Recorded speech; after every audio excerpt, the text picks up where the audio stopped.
ஒரு தேசத்தின் எதிர்காலம் என்பது இளைஞர்களின் எதிர்காலம் தான்.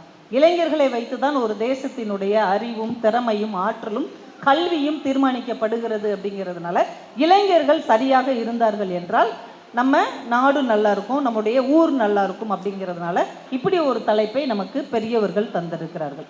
ஏன்னா உலக வரலாறு அப்படிங்கிறதே வெற்றி பெற்ற இளைஞர்களுடைய வரலாறு தான். அதனால தான் விவேகானந்தர் சொன்னார், ஆற்றலும் தியாக உணர்வும் கொண்ட 100 இளைஞர்களை என்னிடம் கொடுங்கள், இந்த நாட்டையே மாற்றி காட்டுகிறேன் அப்படின்னு சொன்னார். இப்போ 100 இளைஞர்கள் சேர்ந்தால் தேசத்தையே மாற்ற முடியும் என்றால், உலகத்திலேயே அதிகமான இளைஞர்கள் கொண்ட நாடு நம்முடைய இந்திய நாடு. நம்முடைய தலையெழுத்தை மாற்றக்கூடிய அதிக சக்தி இளைஞர்களுக்குத்தான் இருக்கிறது, உங்களை மாதிரி இளம் பெண்களுக்கு இருக்கிறது என்பதால் இந்த தலைப்பை இளம் பெண்கள்லாம் கைதட்டலாம். யாரையோ பற்றி சொல்லிட்டு இருக்காங்க. ஏன்னா இவங்கெல்லாம் சும்மா டீனேஜ் பசங்க தானே, இவங்களுக்குலாம் என்ன தெரியும் அப்படின்னு நம்ம சாதாரணமாக கடந்து போயிட முடியாது. குற்றால ஈஸ்வரன் அவ்வளோ பெரிய கடலை நீந்தி கடந்த போது அவருக்கு வயது வெறும் 11 தான். அலெக்சாண்டர் யாராலையும் அடக்க முடியாத அவ்வளோ பெரிய குதிரையை அடக்கிய போது அவருக்கு வயது வெறும் 12 தான். நிடியன் நாதஸ்வரன் ஒரு பையன் இசையில் மிகப்பெரிய விருது வாங்கிய போது அவருக்கு வயது வெறும் 13 தான். கிரிக்கெட்டில் தனக்கு முன்னாடி இருந்த எல்லா சீனியரையும் தாண்டி சாதனை படைத்த போது வைபவ் சூரியவம்சிக்கு வயது வெறும் 14 தான். மேண்டலின் சீனிவாசன் உலக புகழ் பெற்ற போது அவருக்கு வயது வெறும் 15 தான். மலாலா அமைதிக்கான நோபல் பரிசை பெற்ற போது அவருக்கு வயது வெறும் 17 தான். சச்சின் கிரிக்கெட்டுக்குள்ள வந்தபோது அவருக்கு வயது வெறும் 16 தான். குகேஷ் உலக சாம்பியன் பட்டத்தை பெற்ற போது அவருக்கு வயது வெறும் 18 தான் என்று பார்த்தால், இந்த உலகத்தின் மிகப்பெரிய வெற்றிகளை எல்லாம் வெட்டியவர்கள் இளைஞர்களாகத்தான் இருந்திருக்கிறார்கள், அல்லது இளம் பருவத்திலேயே அந்த துறைக்குள் நுழைந்தவர்களாகத்தான் இருப்பார்கள். அதனால தான் இவ்வளோ பெரிய உயரத்திற்கு அவர்களால் வர முடிந்திருக்கிறது என்றால், இளைஞர்களை நம்பிதான் இந்த தேசம் இருக்கிறது, இந்த நாடு இருக்கிறது, வீடு இருக்கிறது என்பதால் இளைஞர்களை நாம் இங்கே மையப்பொருளாக எடுத்துக்கொண்டோம். இந்த உலகமே இந்த குழந்தைகளை தான் நம்பி இருக்குது. இந்த சின்ன பருவத்தில் அவங்க எவ்வளவு நல்லவங்களாக இருக்கிறாங்க, எவ்வளவு அப்பாவியாக இருக்கிறாங்க. அவங்கக்கிட்ட நீங்கள் ஏதாவது ஒன்று சொல்லி பாருங்களேன், ரொம்ப ஆச்சரியமாக இருக்கும். எங்கள் வீட்டுக்கு ஒரு சின்ன பிள்ளை வந்து அடிக்கடி விளையாடிட்டு இருக்கோம். அந்த பொண்ணுக்கிட்ட ஒரு நாள் அவள் ஏதோ ஒரு பாக்ஸ் மாதிரி ஒன்று கொண்டு வந்தான். என்னம்மா இதில் இருக்குது அப்படின்னு. இதுக்குள்ளே சாக்லேட் இருக்குது அப்படின்னா. அப்படியா எனக்கு அப்படின்னு. இதுக்குள்ளே எத்தனை சாக்லேட் இருக்குதுன்னு சொல்லுங்கள், நான் உங்களுக்கு தந்துடுறேன்னா.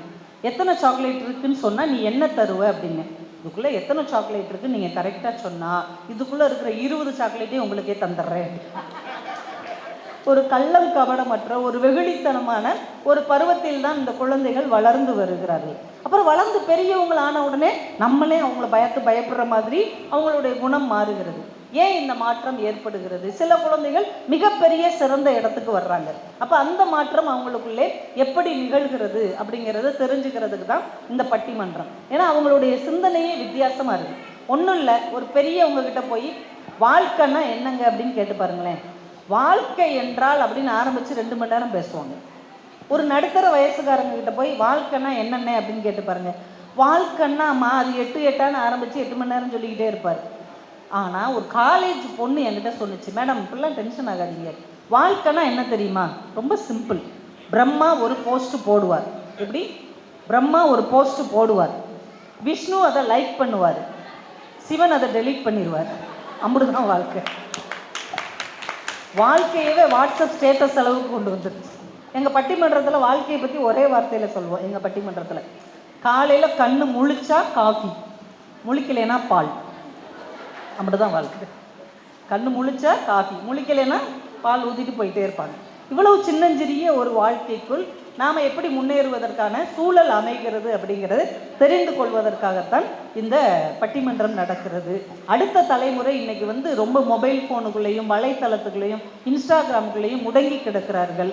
அவங்கள எப்படி வெளியில் கொண்டு வர்றது, யார் கொண்டு வர முடியும் அப்படின்னு பிரித்து பகுத்து பார்ப்பதற்கு இந்த தலைப்பு அமையும். அன்றைக்கி ஒரு நாள் நான் கோயிலுக்கு போயிருந்தேன். ஒரு அம்மா அவங்களுடைய பையன் ஒரு 6 வயசு தான் இருக்கும், அவனை கூப்பிட்டு வந்தாங்க. கோயிலில் தொங்க விட்டுருப்பாங்கல்ல பெல்லு, அதை பார்த்துட்டு சொல்கிறான், பெல் பட்டன் இவ்வளோ உயரத்தில் இருந்தால் எப்படி சப்ஸ்கிரைப் பண்ணுறதுன்னு கேட்குறான். எந்த அளவுக்கு அவங்க மைண்ட் ஆகி போச்சு பாருங்க. அந்த அளவுக்கு இன்னைக்கு எல்லாரும் மொபைல் மோகத்திலே மூழ்கி கொண்டு இருக்கிற காலகட்டத்தில் இவங்களை மீட்டு எடுத்து ஒரு நல்ல தலைவனாக, ஒரு நல்ல புதல்வனாக, நல்ல மாணவனாக, நல்ல அடுத்த தலைமுறைக்குரிய ஒரு வாக்காளனாக யார் மாற்ற முடியும்? அப்பா ஒரு பிள்ளைங்களுக்கு வீடு தான் கட்டி தருவார், ஆனால் நாடு தான் ரோடு போட்டு கொடுக்கும். அப்பா ஒரு புக்கு 2 புக்கு வாங்கி தருவார், ஆனால் நாடு தான் மிகப்பெரிய நூலகம் என்கின்ற அறிவின் விதையை அந்த குழந்தைகளுக்கு தரும். அப்பா என்ன செய்வார்? ஒரு குழந்தையை தான் படிக்க வைப்பார், ஆனால் நாடு தான் எல்லா குழந்தைகளுக்கும் பள்ளிக்கூடத்தை கட்டி தந்து படிக்க வைக்கும். என்றால் நாடு என்பது சாதாரணமான ஒரு விஷயம் இல்லை. நாட்டுக்குள்ளே எவ்வளவு விஷயங்கள் இருக்குது. நான் சமீபத்தில் ஒரு வீடியோ வைரல் ஆச்சு, உங்களுக்கு ஞாபகம் இருக்கும். ஒரு பெங்குவின் பறவை அவங்க கூட்டத்தை விட்டு தள்ளி தனியாக போச்சு. எல்லோரும் பார்த்தீங்களா? பார்க்கல அந்த பெண்குவின் பறவை. அந்த ஆவணப்படத்தை எடுத்தவர் பேர் வெர்னர் ஹெர்ஷாக் அவர் பேர். அவர் ஒரு ஜெர்மானிய இயக்குனர். அந்த படம் 2007 எடுக்கப்பட்டது அந்த ஆவணப்படம். ஆனால் 1976 அவர் ஒரு புக்கு போட்டார். அவர் வாழ்க்கையில் சந்தித்த ஒரு சம்பவத்தை பற்றி ஒரு புக்காக எழுதினார். வாய்ப்பு இருக்கிறவங்க அதை படித்து பாருங்கள். சின்ன புக்கு தான், ஆஃப் வாக்கிங் இன் ஐஸ் அப்படின்னு ஒரு சின்ன புத்தகம். 1976 இவர் நல்ல பெரிய பிரபலமான டைரக்டர். அப்பமே இவர் கூட இந்த திரைக்கதை உதவியாக இருந்த ஒரு பெண், இவருடைய ஃப்ரெண்டு, ஒரு தோழி, லோட்டா ஐஸ்னர்னு பேர் அந்த அம்மாவுக்கு. ரொம்ப நல்ல நெருங்கிய அன்பு தோழி அவங்க. 1976 மொபைல் கிடையாது. இவர் ஜெர்மனில் இருக்கிறார், அந்த தோழி பாரிஸில் இருக்கிறாங்க. இவர் வீட்டுக்கு ஒரு ஃபோன் வருது. நல்ல பனிக்காலம், அங்கெல்லாம் பனி பெஞ்சா வீட்டை விட்டு வெளியிலே வர முடியாது, எல்லாமே ஐஸ் கட்டியாக மூடிடும். டெலிஃபோன் வருது, அட்டன் பண்ணுறாரு. அந்த அம்மா மூச்சு திணறிக்கிட்டே பேசுகிறாங்க. எனக்கு திடீர்னு உடம்பு சரியில்லை, பக்கவாதம் வந்துருச்சு, என்னால் எங்கேயும் நகல முடியல, இன்னும் 4-5 நாளில் நான் இறந்துருவேன் டாக்டர் சொல்லிட்டாங்க. என்னுடைய நெருங்கின நண்பர்கள், நெருங்கின சொந்தக்காரங்க எல்லாரையும் நான் பார்த்துட்டேன், கடைசியாக உன்னைய பார்க்கணுன்னு ஆசைப்பட்றேன், நீ என்னுடைய உயிர் தோழன், எப்படியாவது நீ என்னைய பார்த்துரு, உன்னையும் பார்த்துட்டா நான் போய் சேர்ந்துருவேன்றாங்க. ஒரு உயிர் தோழி தன் மரணத்தின் விளிம்பில் இருந்து கொண்டு தன் நண்பனுக்கு இப்படி பேசுகிறாங்க. அந்த நண்பன் இடத்துல நம்ம இருந்தால் எப்படிங்க போய் ஃப்ரெண்டை பார்க்க போவோம்? படக்குன்னு ஒரு ஃப்ளைட்டை பிடிச்சி போவோம், இல்லை ஒரு கார் எடுத்துகிட்டு போவோம், ஒரு பைக் எடுத்துகிட்டாவது போவோம்ல. இந்த மனுஷன் என்ன பண்ணார் தெரியுமா? நடந்தே போனார். ஜெர்மன்லேருந்து பாரிஸுக்கு நடந்தே போனார். அந்த பனிக்காலத்தில் சாப்பிட உணவு கிடைக்காது, தங்குறதுக்கு இடம் இல்லை, நடந்தே போகிறார். 3 வாரம் நடந்து போகிறார். ஒவ்வொரு நிமிஷமும் மனசுக்குள்ள என்ன நடத்திக்கிட்டார் தெரியுமா? என் தோழி உயிரோடு இருக்கணும், என் தோழி எப்படியாவது பிழைச்சிடணும்னு ஆத்மார்த்த பிரார்த்தனைகளோடு நடந்து போனார். 3 வாரம் கழித்து அவங்க வீட்டு கதவு தட்டுறாரு. இனி பிழைக்க வாய்ப்பே இல்லை என்று மருத்துவத்தால் சொல்லப்பட்ட அந்த தோழி ஓடி கதவை திறக்கிறாங்க, பிழைச்சிட்டாங்க.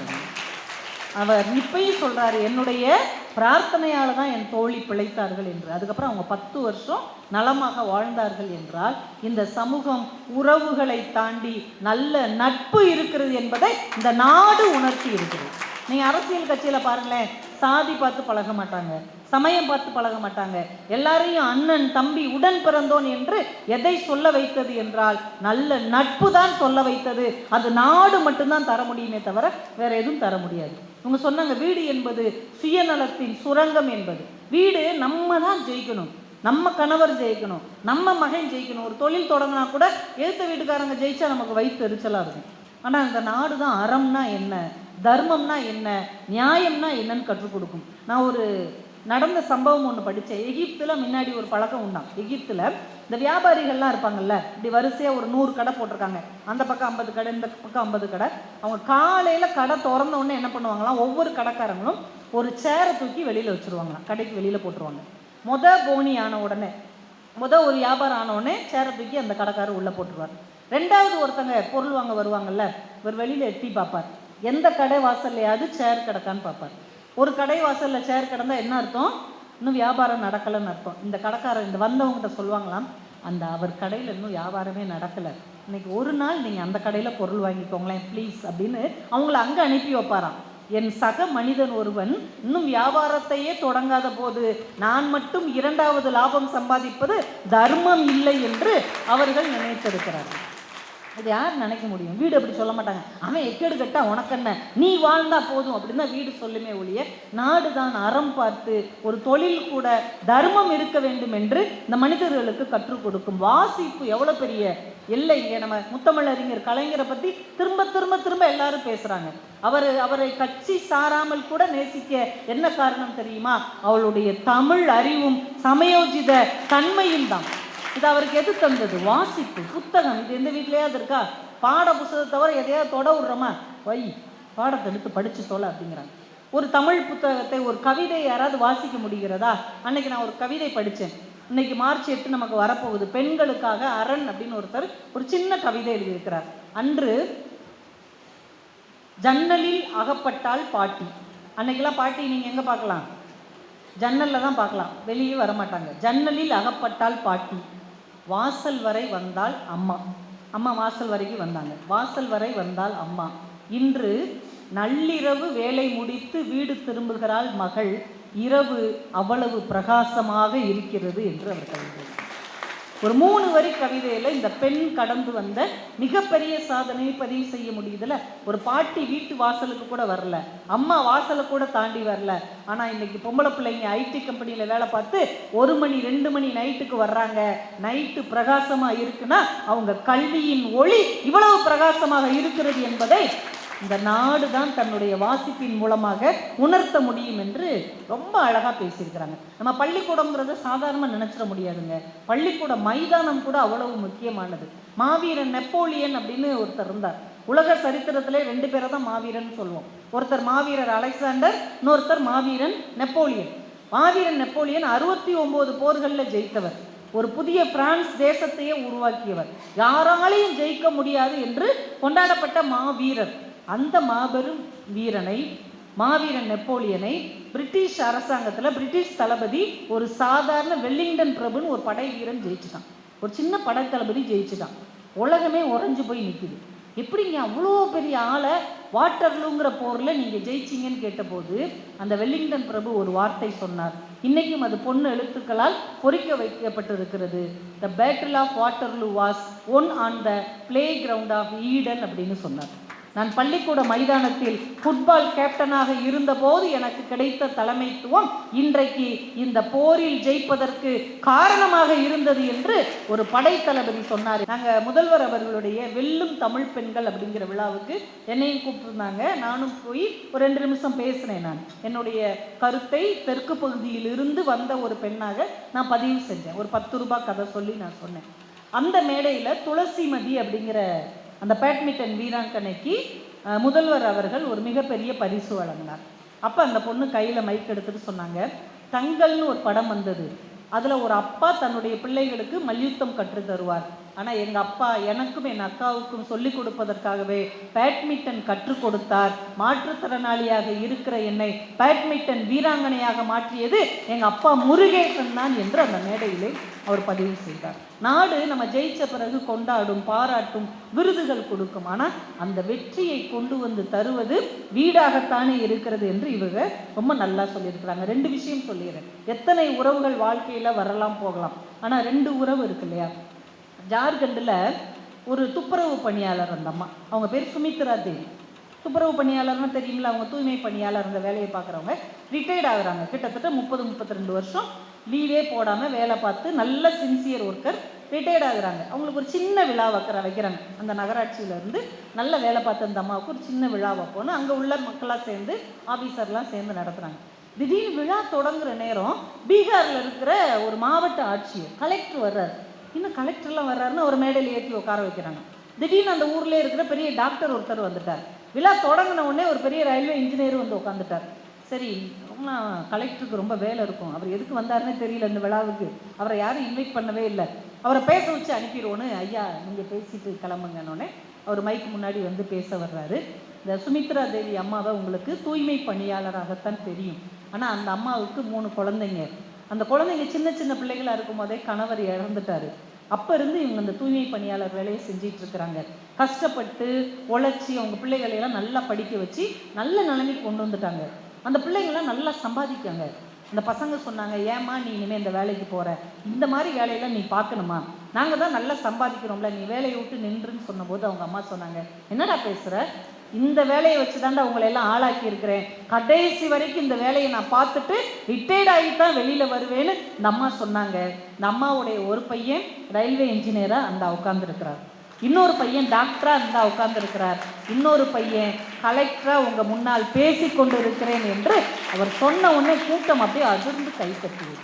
ஒரு தாய் நினைத்தால் யார் உதவியும் இல்லாமல் தன்னுடைய உழைப்பால் தன் பிள்ளைகளை மிகப்பெரிய உயரத்துக்கு கொண்டு வரும் என்று அந்த தாய் நிரூபித்தாள். அம்பா அப்படிங்கிறவர் சாதாரணமா? ஒரு சின்ன வைரல் வீடியோ வந்தது. ஒரு 10 வயசு பையன் அவங்க அம்மாட்ட கேட்குறான், எப்போ பார்த்தாலும் நீ என்னையவே திட்டுற, நான் ஜாலியாக இருக்கேன் ஜாலியாக இருக்கிறேன், அப்பா மட்டும் என்ன கஷ்டமாப்படுறாரு? அவரும் ஜாலியாக தான் இருக்கிறார், நல்லா சாப்பிட்றாரு, மொபைல் பார்க்குறாரு, தூங்குறாரு, அவரும் ஜாலியாக தானே இருக்கிறார். அவங்க அம்மா பார்த்தாங்க, அப்படியா நினைக்கிற, 2 பேர் வெளியே வாங்க. அப்பாவே வெளியில் கொண்டு வந்து நிப்பாட்டியாச்சு, இந்த பையனையும் ஒரு கோடு போட்டு நிற்க வச்சுட்டாங்க. இப்போ சொன்னாங்க, யாருக்கு 10 வயசுக்குள்ளே சொந்த சைக்கிள் கிடச்சிச்சோ அவங்க ஒரு ஸ்டெப் முன்னாடி வாங்க.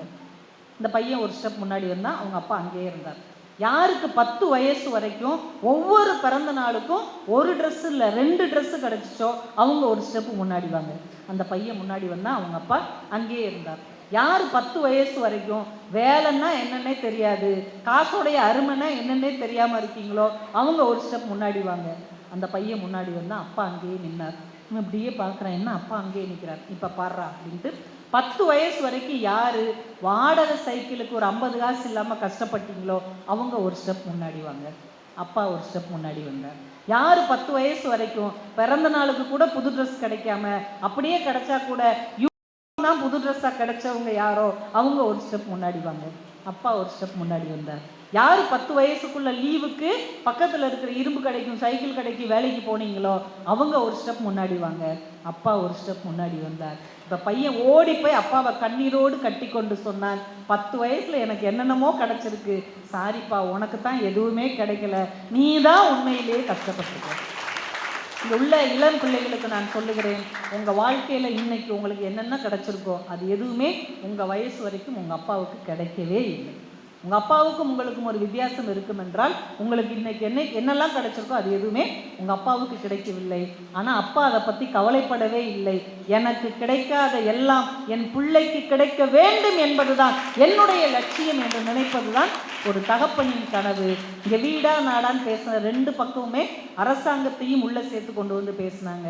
என்ன காரணம்னா, நம்ம முதல்வர் அவர்களுடைய பிறந்த நாள் விழாவில் பேசுகிறோம் என்கின்ற காரணத்திற்காக. ஒன்று நீங்கள் யோசிச்சு பாருங்க, உலக தலைவர்களாக இருந்தாலும் சரி, தேச தலைவர்களாக இருந்தாலும் சரி, நாட்டுக்காக உழைத்தவர்கள் தங்களை எப்படி அடையாளம் காணுகிறார்கள்? மகாத்மா காந்தி என்பதை விட காந்தி தாத்தா என்பதில் தான் அவர் பெருமை கொள்கிறார். ஜவஹர்லால் நேரு என்பதை விட நேரு மாமா என்பதில் தான் அவர் உவகை கொள்ளுகிறார். நாம் யாருமே தமிழர்களாக தான் பிறக்கணும் அப்படின்னு யாரும் தவம் இருக்கலை. யாராவது போய் வரம் வாங்கிட்டு வந்தோமா? வரமும் வாங்கிட்டு வரல. நாம் தமிழர்களாக தமிழ்நாட்டில் பிறந்தது ஒரு தற்செயலான நிகழ்வு தான். ஆனால் அதற்காகவே நாம் காலம் முழுக்க கர்வப்படலாம். அப்படி ஒரு வாய்ப்பை நம்முடைய மொழி நமக்கு தந்திருக்கிறது. உங்களுக்கு ஒரு ஆச்சரியமான விஷயம் சொல்கிறேன். எல்லா விஷயத்துக்குமே ஒரு தோற்றம் உண்டு. இப்போ நம்ம மனிதர்களாகி நம்ம எல்லாருக்குமே ஒரு டேட் ஆஃப் பர்த் இருக்கும். இப்போ இந்த பொருளுக்கு ஒரு டேட் ஆஃப் மேனுஃபேக்சரிங் இருக்கும். இந்த மைக் எப்போ தயாரித்தது, இந்த மேஜை எப்போ தயாரித்தது, இந்த கேமரா எப்போ தயாரித்தது, எல்லாத்துக்குமே ஒரு டேட் இருக்கும். இந்த உலகத்தில் தோன்றின எல்லா பொருட்களுக்கும் உயிரினங்களுக்கும் ஒரு தோற்றம் இருக்கும். ஆனால் இந்த தமிழ் மொழி என்றைக்கு தோன்றுச்சுன்னு யாராவது சொல்ல முடியுமா? ஒரு வரைவிலக்கணம் சொல்லலாமா? இத்தனாம் தேதி இத்தனாவது மாதம் இத்தனாவது வருஷம் தாங்க இந்த மொழி தோன்றியது. யாராலே சொல்ல முடியுமா? யாராலையுமே சொல்ல முடியாது. சரி, எப்படி கண்டுபிடிக்கிறது? அதுக்கு ஏதாவது புத்தகங்களில் சொல்லியிருப்பாங்கள்ல அப்படின்னு பார்த்தா, புறப்பொருள் வெண்பா மாலை அப்படின்னு ஒரு பழைய நூல் சொல்லுது இந்த மொழி எப்போ தோன்றி இருக்கும், இந்த மொழி பேசினவங்க எப்போ தோன்றி இருப்பாங்க அப்படிங்கிறதுக்கு சொல்கிறாங்க. கல் தோன்றி மண் தோன்றா காலத்தே முன் தோன்றிய மூத்த குடி தமிழ் குடி அப்படிங்கிறாங்க. இந்த கல்லும் மண்ணும் தோன்றதுக்கு முன்னாடியே ஒரு உயிரினம் இருந்தாங்க, அவங்க தமிழ் பேசுகிறவராக இருந்தார்கள் அப்படின்னு அவங்க சொல்லி முடிச்சிட்டாங்க. சரி, என்னடா இவங்க அப்படி குழப்புறாங்க அப்படின்னு எதையுமே நம்ம பாரதியார்கிட்ட போய் கேட்டால் இன்னும் கொஞ்சம் எளிமைப்படுத்தி சொல்வார் அப்படின்னு மகாகவி பாரதியார்கிட்ட போய் கேட்டோம். நீங்களாவது சொல்லுங்கள் பாரதி, இந்த மொழி எப்போ தான் தோன்றுச்சு அப்படின்னு. உடனே அவர் சொன்னார், இந்த முக்காலமும் கண்டுபிடிக்கிற அறிஞர்கள் இருக்காங்கல்ல, அவங்கள மனசில் வச்சுக்கிட்டு சொன்னார், தொன்று நிகழ்ந்தது அனைத்தும் அறிந்திடும் சூழ்களை வாணர்களும் இவள் என்று பிறந்தவள் என்று அறிய முடியாத இயல்பினலாம் எங்கள் தாய் அப்படின்ட்டார். 3 காலமும் உணர்ந்து சொல்லக்கூடிய அறிஞர்கள் கூட எங்க தமிழ்தாய் எப்ப தோன்றியவள் என்பதை சொல்லவே முடியாது. அந்த அளவுக்கு தொன்மை நிறைந்தது எங்க தாய்மொழியாகிய தமிழ் மொழி என்று பாரதியார் முடிச்சு விட்டார். என்னடா பாரதியார் இப்படி சொல்லிட்டாருன்ட்டு பாரதிதாசன்கிட்ட கேட்போம். அவர் இன்னும் கொஞ்சம் கூட நமக்கு புரிகிற மாதிரி சொல்லுவார். இந்த மொழி எப்போ தோன்றியது அப்படின்னு பாரதிதாசன்கிட்ட போய் கேட்டோம். நீங்களாவது சொல்லுங்க பாரதிதாசன், எப்போ தான் இந்த மொழி தோன்றுச்சு அப்படின்னு.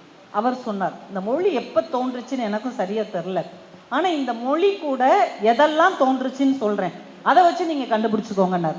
சரி, இது கொஞ்சம் எளிமையாக இருக்கே, சொல்லுங்க. உடனே அவர் சொன்னார், திங்களோடும் செழும்பருதி தன்னோடும் விண்ணோடும் உடுக்கலோடும் மங்குள் கடல் இவற்றோடும் பிறந்த தமிழுடன் பிறந்தோம் நாங்கள் என்று பாரதிதாசன் சொன்னார். அந்த சூரியன் எப்போது தோன்றியது, அந்த நிலா எப்போது தோன்றியது, நட்சத்திர கூட்டம் என்றைக்கு தோன்றியது, வானம் என்றைக்கு தோன்றியது, கடல் என்றைக்கு தோன்றியது, அன்றைக்கு எங்கள் தமிழ் தோன்றியது, அந்த தமிழோடு சேர்ந்து தமிழர்களாகிய நாங்கள் தோன்றினோம் என்று பாரதிதாசன் வரைவிலக்கணம் கொடுக்கிறார். அப்ப எப்படி பார்த்தாலும் இந்த மொழி என்றைக்கு தோன்றியது என்பதற்கு ஒரு ஆதாரமே இல்லாத அளவிற்கு ஒரு பழமையும் தொன்மையும் மிக்க ஒரு மொழி இருக்குமாயின் அது நம்முடைய தாய்மொழியாகிய தமிழ்தான் என்பதில் தமிழர்களாகிய நாம எல்லாருமே பெருமைப்பட்டு கொள்ளலாம்.